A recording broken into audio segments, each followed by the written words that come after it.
Alors on va quand même s'arrêter une minute sur cette évocation du Père Noël par le chef de l'État après qu'il est arrivé en Guyane. Une formule qu'Emmanuel Macron avait déjà utilisée à plusieurs reprises ces derniers mois. Écoutez.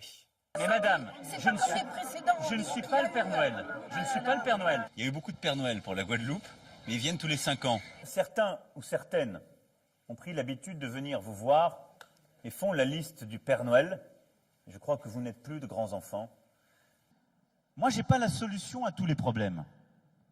Et je suis d'ailleurs pas le Père Noël. Bonsoir Nathalie Saint-Cricq. Bonsoir Thomas. Vous êtes chef du service politique de France 2. Alors quoi, il a un problème avec le Père Noël, notre président? On peut dire qu'il fait une petite fixation, mais alors c'est une fixation qui est assumée, qui est martelée, et puis c'est tout sauf un dérapage, ou bien alors une bourde. Alors l'expression n'est pas forcément la meilleure venue dans ce contexte précis de tension en Guyane, qui peut-être a été sous-estimée, mais c'est une formule aussi qui a été très vite détournée sur les réseaux sociaux et par les politiques en disant non, c'est pas le Père Noël, sauf le Père Noël des riches. On peut dire que finalement tout ça est plutôt de bonne guerre. En tout cas, Nathalie, Emmanuel Macron, qu'on l'aime ou pas, qu'on soit d'accord ou pas avec lui, on peut dire qu'il a un style, ce président. Oui, il a un vrai style. Alors, il n'est pas politiquement correct, il peut sembler raide, voire dur, et quelqu'un dise arrogant, mais il a quand même le mérite de la clarté dans la forme sur le fond.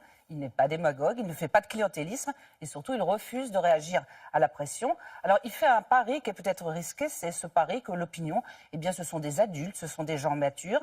Et puis finalement, quand on accepte de cesser de croire au Père Noël, c'est très, très douloureux, mais ça évite aussi bien des désillusions par la suite. Merci beaucoup, Nathalie Saint-Cricq.